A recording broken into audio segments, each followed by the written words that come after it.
Very good, okay, and we have Imante up next. Right,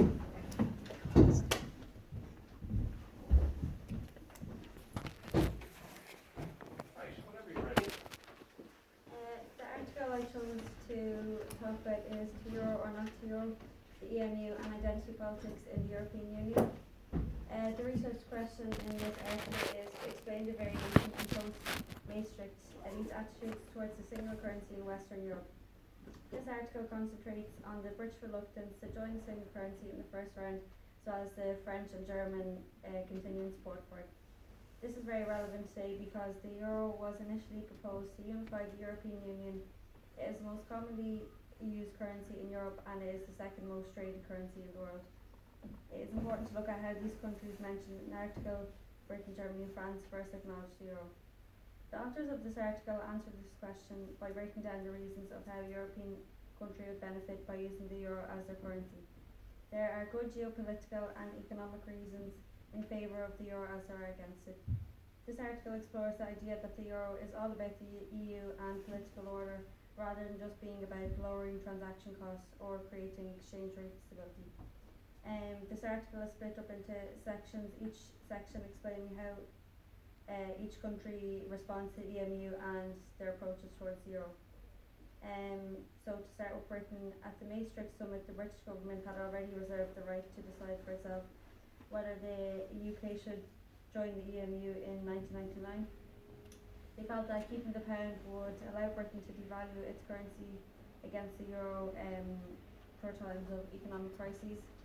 And the British believed that they were already semi-detached from Europe, so they were seen as the awkward partner, and British attitudes towards the EMU and the EU in general had collectively held beliefs about English identity. For Germany then, the German government had agreed to the EMU earlier on and stubbornly supported the euro throughout the 90s. Their previous currency was the Deutschmark, and they needed the euro to insure itself against competitive disadvantages and to strengthen its global market. Germany had been in favour of the single currency even before unification, and Chancellor Kohl at the time said that he wanted to be known as the one who pushed Germany towards the EMU. Lastly, France had favoured the monetarist approach to the EMU over Germany's economical approach. The French political elites quickly internalised the new and European nation state identity and had adjusted their instrumental interests accordingly. Out of these three countries, France is the only one in which a major reshaping of the elite discourse on their national identity had taken place in recent years. French policymakers embrace identity construction, which are already available in political discourse. To conclude, this article explains that Britain, France and Germany, although they differ, they share a belief that in times of national solutions, the economic, political and social problems in Europe are definitely not over. They use a single currency to get closer to this political vision. The euro then symbolises a collective European identity, while the Deutschmark, the franc and the pound sterling are constructed as the symbolic remnants of the national past. This is no longer true for Britain because they've left or are in the process of leaving the EU and Brexit is coming into place. Thank you. Great, thank you. Okay, we have one last one today. Leandro.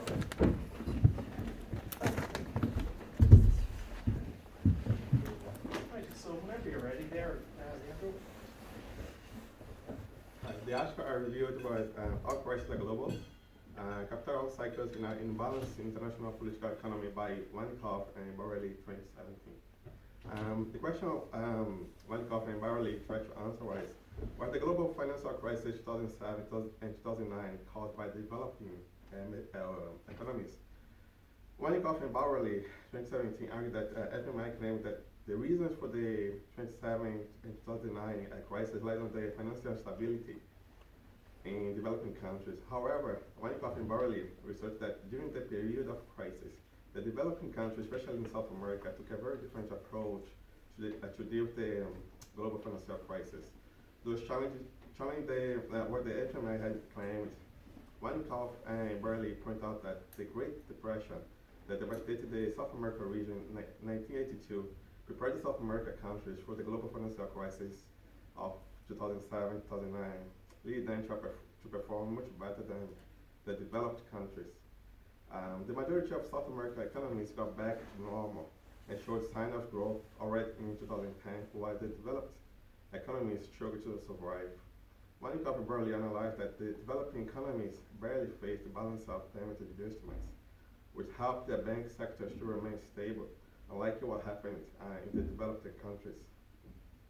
The many global financial crises faced by the South American countries surely contribute to the region's ability to withstand the effects of global instability, says Wyckoff and Burley. The strategy used by the South American countries to pass through the crisis without suffering that much impact was the fact that they reduced inflation to a single digit. They also maintained the international reserve in private bank sectors, dissembled protectionism, and focused seriously on maintaining fiscal and monetary control. Wyckoff and Burley, in defense of developing economies, their research went in controversy with the FMI argument that the developing countries were responsible for the global financial crisis. However, what we can see is that everyone shares the same duties and responsibilities on dealing with the crisis that happened in 2007-2009.